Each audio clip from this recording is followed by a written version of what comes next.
Hello, everyone, and welcome to Everyone's a Critic. I am Francisco Melendez, And I'm Ryan Cohen. and today we are bringing you a review of Trial of the Chicago 7. The film, directed and written by Arron Sorkin, depicts a dramatized version of the event that was known in real life as the Trial of the Chicago 7, in which a number of activists protesting the Vietnam War in Chicago were arrested for their protests, and it became a big political hot-button issue.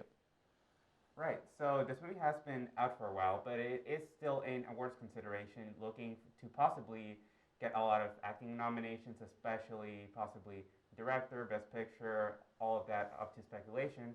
Uh, but I just want to ask, what were your general thoughts on the movie, first of all? Yeah, well, I'd still definitely say it was good. I don't think I'm as high on this movie as a lot of people are. Most of my issues boil down to the script. I think it is, to be very general for now, I think it is a lot of Aaron Sorkin's best tropes and abilities combined with a lot of him at his worst and most platitudey. The acting is generally quite good, although it's weighed down by a lead performance that I think falls fairly flat. And I don't really think any characters get true narrative progression, which does somewhat hinder my ability to invest in them. But the trial scenes are fairly sharp. You get some very strong scenes of characters interacting with each other. Specifically, some of the scenes between the seven are some of the best in the movie. And I would call it good, just not as good as I think a lot of other people are. So, Yeah, I definitely hear what you're saying. There are definitely some blunders with the script. However, I would still call this one of my actually top five movies of the year.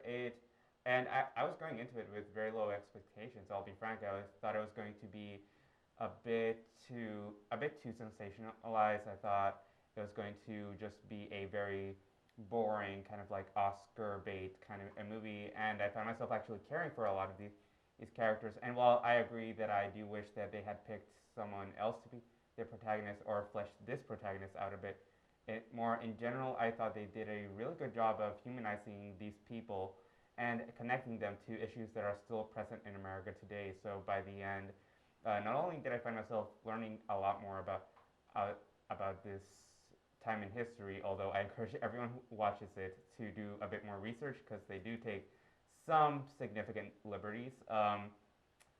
I found myself not only learning about it, but I found myself entertained. It wasn't just one of these Oscar bait movies where they let the real life story do the heavy lifting. It felt like there was actual cinematic uh, grace to it to bring this story to life.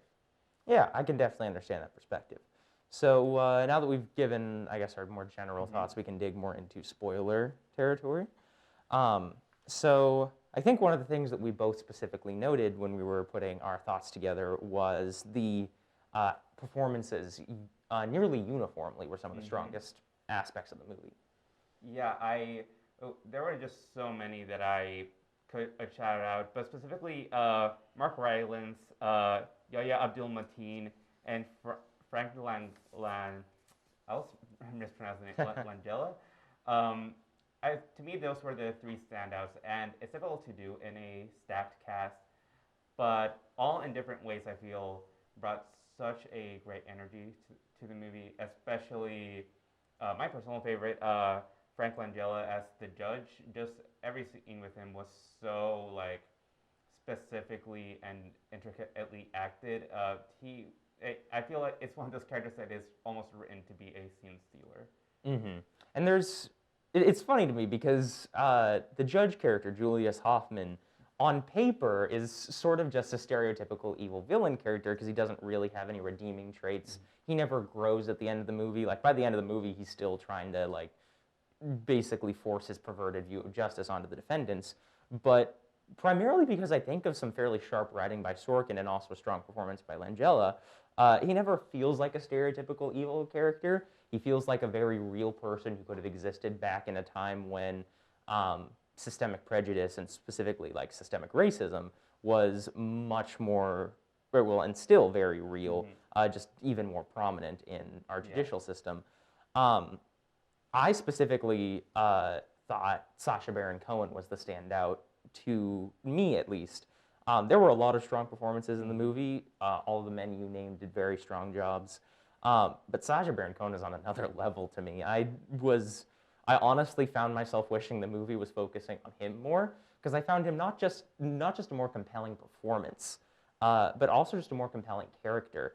And I think that sort of was by design because he was the one who forced the narrative growth out of Tom Hayden. That's, I guess, sort of how the trajectory of the movie went.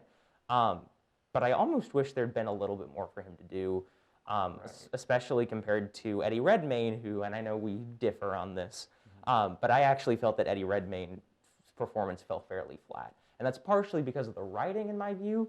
It's also partially because he was a very white bread protagonist in terms of he was fairly absolute on his morals. He doesn't really change. He does have an arc, and basically some of the civil disobedience stuff that Hoffman starts trying to drill into him does end up working, but I don't know. I didn't find the performance very captivating at all, and I found myself wishing that we were focusing on other characters sometimes. So I know you disagreed with me on that, though. Yeah, I feel for me the reason it worked, and I do agree that I partially wish, this happens all the time where we go to a time period in history and we stick to the most moderate out of the crew, and I feel like in this movie it particularly stands out. Like it definitely feels like Arron Sorkin did kind of specifically write this character who was perhaps a lot more moderate, who is constantly,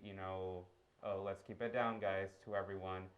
But for me, it kind of worked because we saw a little bit thanks to Eddie Redmayne's performance. We saw how the wheels in his head start to change, and he starts to understand more and more that all this peaceful protesting that he's been valuing, all of this very tame activism he's been thinking of, has gotten him in the same place as all of these other people, and it has basically brought no change that they were trying to bring with the ending the Vietnam War. So that's why I found it so captivating. And same thing, I guess, with the judge character and everything. All of it in paper, I can see why it may put off some people. It may seem a bit broad, but it feels like they were making such a specific statement about even the modern judicial system and how activism works. How a lot of the times we see people talking about well, you can't do this, you can't do that, you have to follow all the procedures. And here we see a guy who did follow all of that, and he just ended up in the same place as everyone else. And I feel like that's why it connected with me. I just really enjoyed seeing Eddie Redmayne's growth. And I'm saying that as someone who regularly doesn't look forward to an Eddie Redmayne performance. I was very intrigued, but I do agree that he is far from the standout in such a packed cast. Yeah, yeah, and that's sort of the trade-off you get with ensemble films like this is you're going to get more strong performances, you're going to get less fleshed out characters, and you're going to get that struggle between does the performance carry the slightly more subpar or more lightweight character development or writing.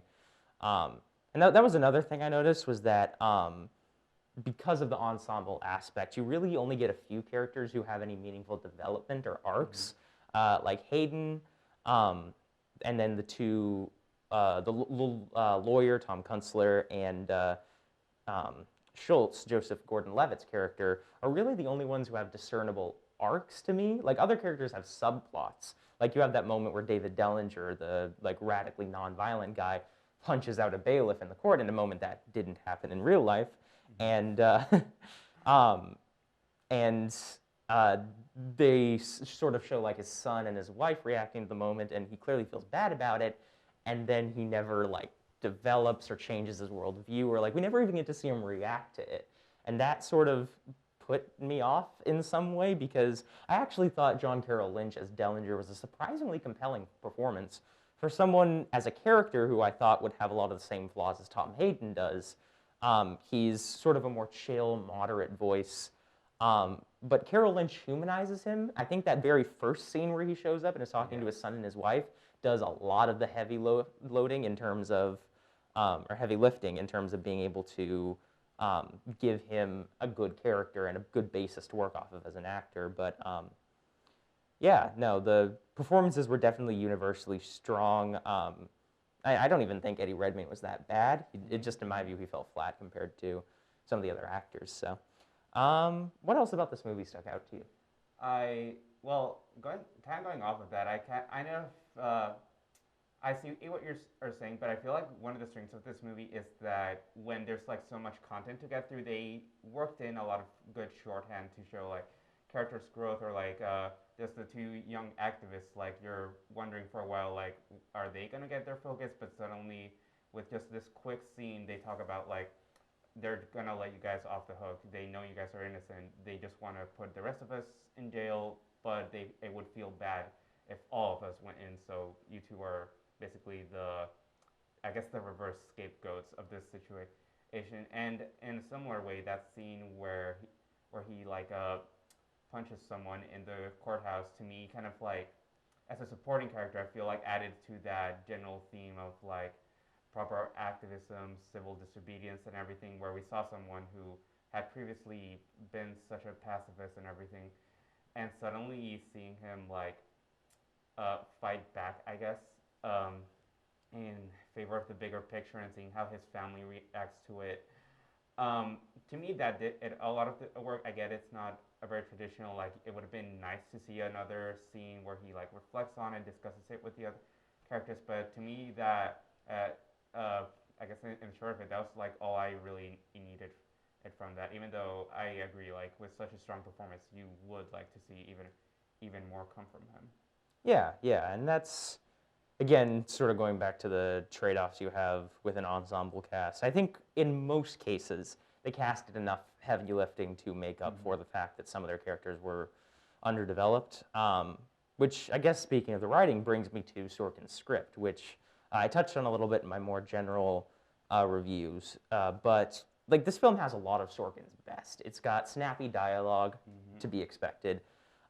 It has some genuinely well-written and emotional, meaningful moments between characters. I think of the Hoffman-Hayden confrontation as the one that sticks out to me succinctly. I would say that's probably my favorite scene in the movie because it's the one that, well, first of all, results in the most meaningful actual development for Hayden, and it makes him the most layered and fleshed out as a character, which for your protagonist is essential. But it also spells out, basically makes the essence of what made this movie particularly good to a lot of people, and even as good as it was to me, was that it managed to get to the heart of a number of big political pressing issues that were relevant then, are still relevant now, while doing it through a human lens and through the lens of real people who were portrayed compellingly and fairly realistically.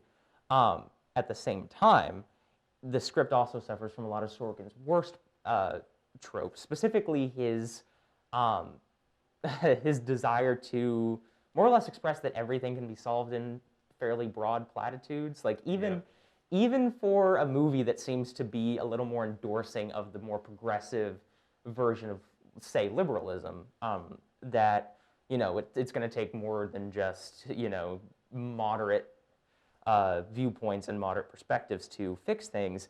He still seems to be very like platitudinal in a lot of his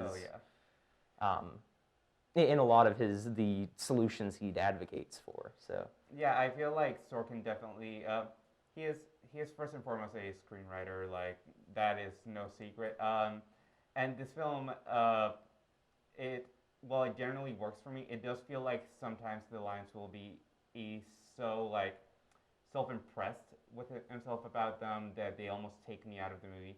There are certain parts where like he just nails it and they're so smooth and they like go into each other. For me specifically, the scene where it's revealed like all of the undercover cops who were like in on it the whole time and all the FBI agents and everything, the way that is edited, the way the dialogue works, that is a good example of how his dialogue not only can be snappy and entertaining, but how it can feed into the movie really well.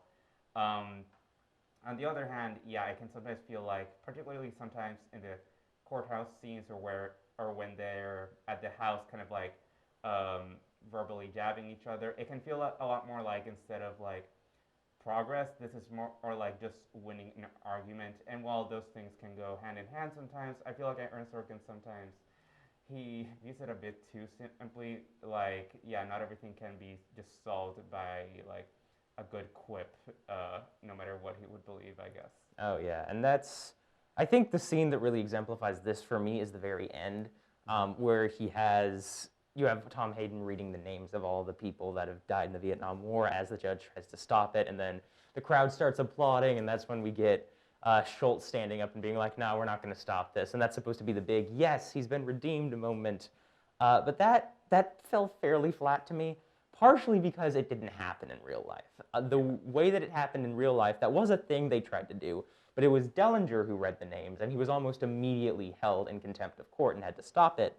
But like, basically, what Sorkin tries to do is he tries to, in my view, frame the whole. He manages to waste everyone's time and the judge's time by, making this point in court and putting it in the record. How great is that? And you're like, cool, for about a second, and then you're like, well, I mean, you're all still going to jail. Yeah. Nothing's really changed. It's, I think, the best example to me of how, yeah, I think you're absolutely right. Sorkin sometimes seems to be writing to try to win an argument as opposed to try to advocate for real meaningful progress. Yeah, and that's where the complication lies, because like in my brain I understand like that scene is like very corny, very like traditional. It is like, yeah, they would have been immediately stopped or detained. Like there's no way that went on for any longer than the end of that shot. But it still really struck me, and I loved seeing kind of like the courtroom kind of like reaction to this. And it's tricky because on the one hand it does oversimplify the judicial process. It just says that if we keep trying hard enough and if we resist enough, like it'll all turn out well. But like we clearly see that it didn't turn out well for a lot of them. Specifically, I guess this eats into the one part of the movie where I do feel like the oversimplification really showed its limited view is with the Black Panthers in the movie. Their portrayal is very, for whatever reason, there's a lot of debate. To me, it just seems like Arron Sorkin just did not feel comfortable as a white man, as a very moderate white man, writing the perspective of these activists at the time, these black activists at the time.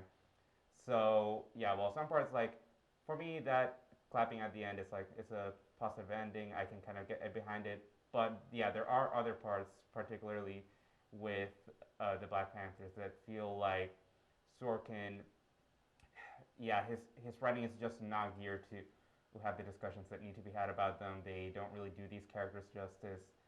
And while the performances are great, that is the part of the movie where I was sitting there thinking, like, maybe he should have had either a co-writer or an advisor, or I don't even know if he should have been in writing them, to be frank, because they're such an integral part of this trial, even though he is dismissed from the trial.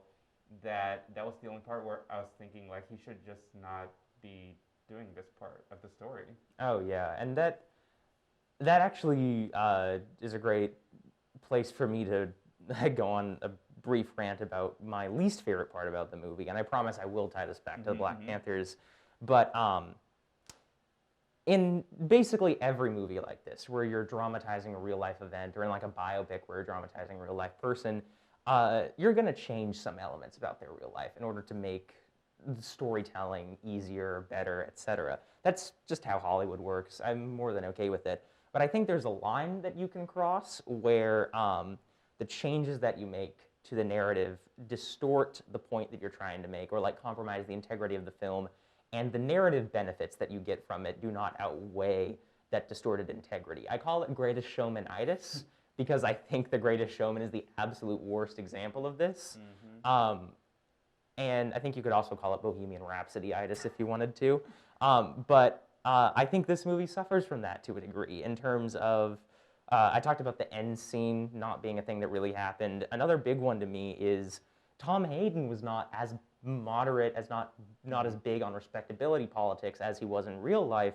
He probably wouldn't have disagreed that much with Hoffman fundamentally in real life, and that does sort of, like, I get why Sorkin did it, to make a narrative a little easier to come to, but at the same time, you're sort of, it doesn't necessarily feel like the real version if you're compromising your lead character and like his true motivations, and you're trying to portray it as real.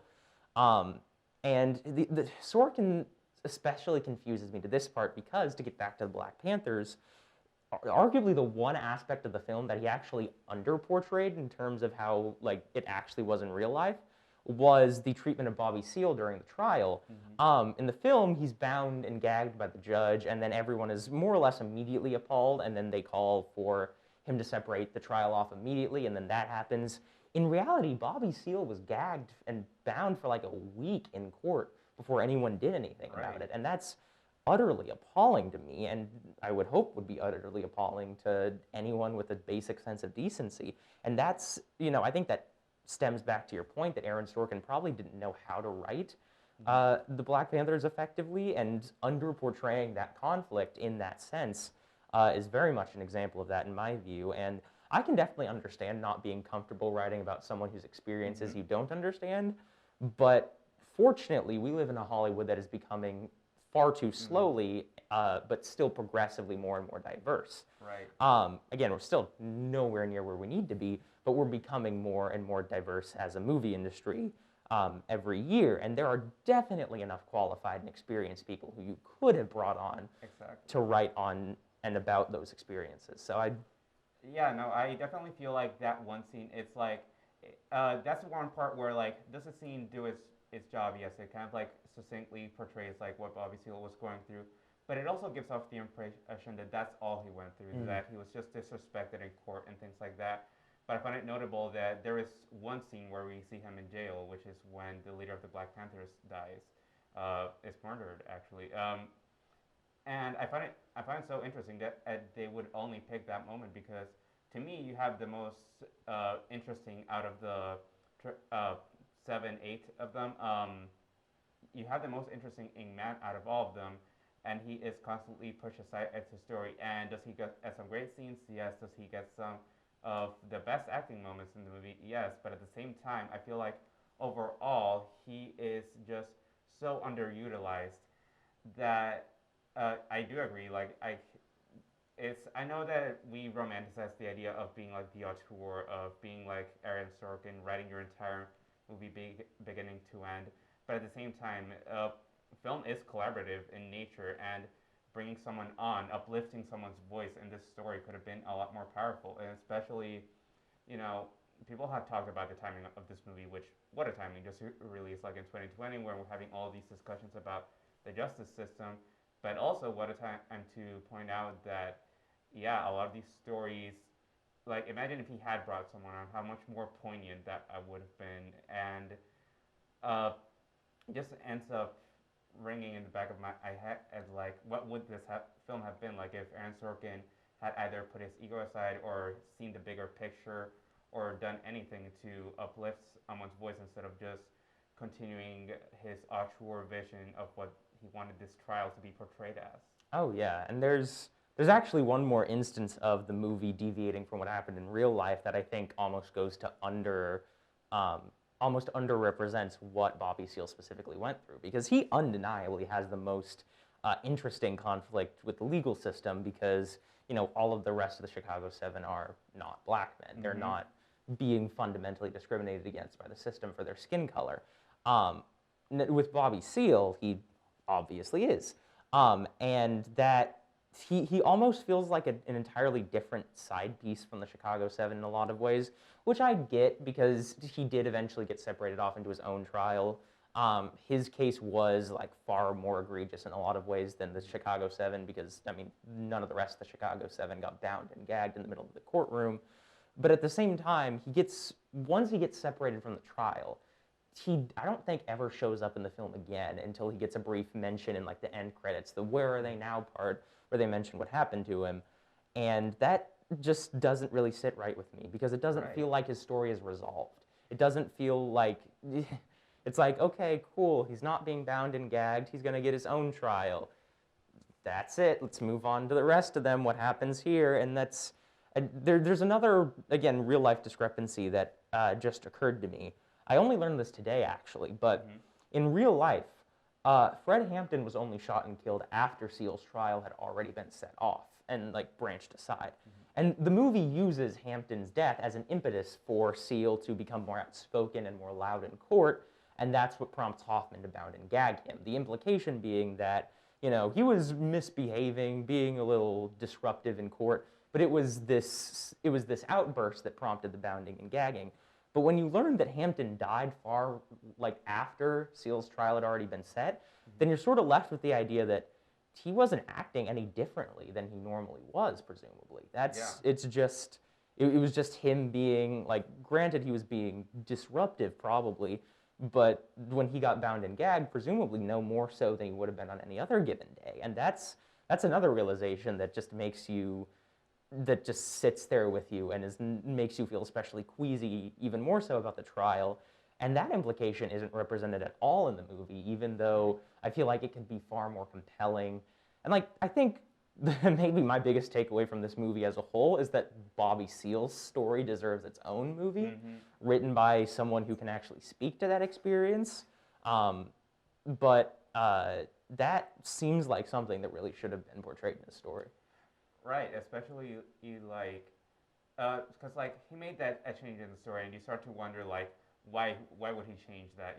Was it to show how pertinent this situation was? But what it almost ends up doing is there had to be a reason for why he was bound and gagged, and it just feels a bit disconnected for Sorkin to think that he had to include a narrative reasoning to it, only for that to be the last scene we see with Bobby Seale's character. It's just which, first of all, it's just sloppy narrative storytelling, because it feels like you had this thread going throughout the movie that is just completely dropped. And this is, to me, above all else, the most egregious part. It just feels like he is being used as motivation for all of these other white characters. And Sorkin may have completely not realized it, but at the end of the day, it doesn't matter, because, it is 2020. You have all these people you could have brought on, all these. Even if you couldn't get a writer, even if somehow every other writer in Hollywood was busy, let's say that, just an advisor or someone to be hey, this happened after the fact, why are you changing it? What are the repercussions of it? Because there are going to be changes. But you should always ask yourself, how drastically will we change the viewer's perception of the story when we do change these things? Mm-hmm. And I think that's definitely the most interesting thing about this movie is a lot of the conversations that are coming out of it as a result. It touches very much on, we've mentioned multiple times, the topicality of it. And I think I've seen some interviews with Sorkin where he talks specifically about the timeliness of the movie being released basically less than a month before the 2020 election. It very much feels like he's trying to remind the country, hey, we've got a lot of problems. Here are these problems, and here's where they're present, and you probably should remember this and keep this in mind when you go to cast your ballot in November, which obviously all the ballots have been counted now, but it's still very much worth remembering as we move presumably into a new administration. A lot of these problems are still very real, and that's definitely why the movie works as well as it does in a lot of ways, is because of the topicality.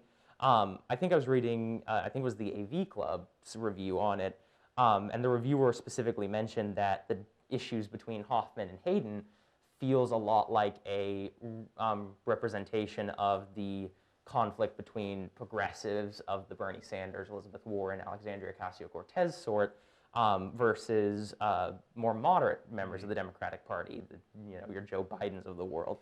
And I think that's probably the political parallel that works best for me, because it's one of the more subtle ones. And aside from your most obvious and very poignant points about the injustices of the criminal justice system, the larger political points, in a lot of ways, tend to fall flat just because of the platitudes aspect of it to me. But yeah, for sure, it is definitely I still enjoy the movie. I still like I said, resonated with me. That being said, when I'm thinking of recommending this movie to other people, I would suggest that people watch other stories. There are so many other movies that are talking about the justice system right now. They're talking about being black in America right now. Literally, any given Spike Lee movie, stop watching period dramas to learn about racial injustice in America. There are so many people portraying what it's like today. So if you want to watch a movie, I would compare this almost to a Ryan Murphy a drama where it's like you watch it, you check the Wikipedia page, you find out so many changes have happened, but you go, you know what, it was competently made. And I think this was very competently made while still making some poignant points about the different sides of activism and the justice system in America. Um, I can take it that way. I completely understand if people don't take it that way. It is important to watch these kinds of movies with a critical lens. Um, but overall, I would recommend it with that major asterisk of don't let this be the only movie you watch to learn about these issues. Oh, for sure. And that's, it's kind of a tough balance in terms of reviewing this from a holistic standpoint because setting aside the context of the political poignance and the political relevancy, surely as a film, from film quality, I'd call it a pretty good film. The narratives work fairly well.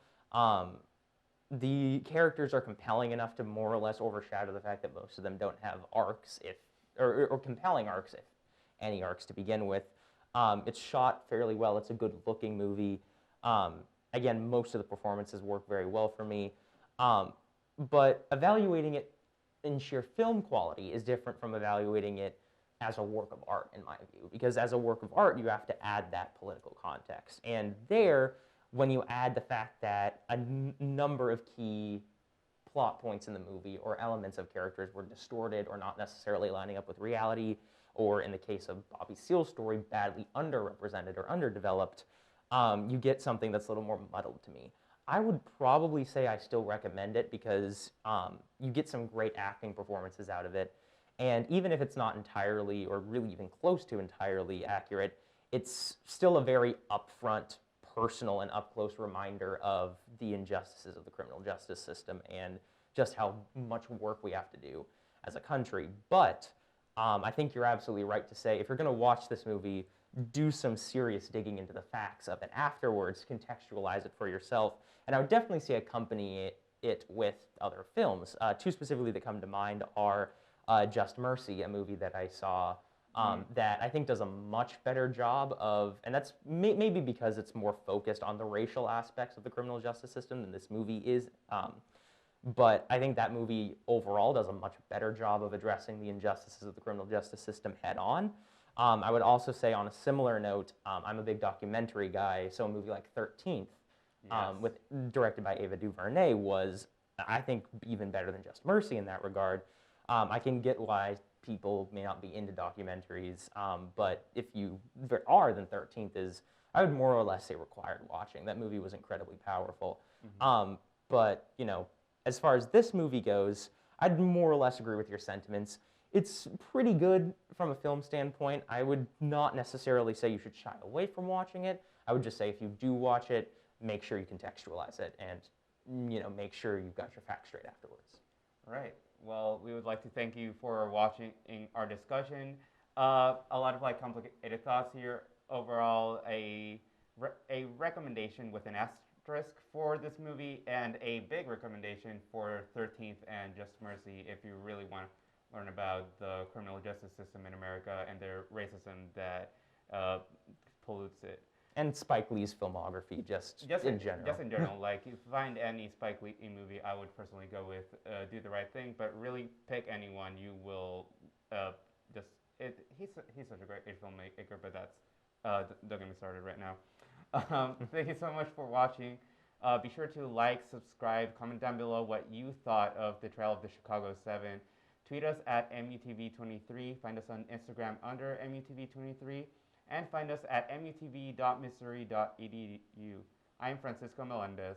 And I'm Ryan Cohen. Thanks for watching. Goodbye.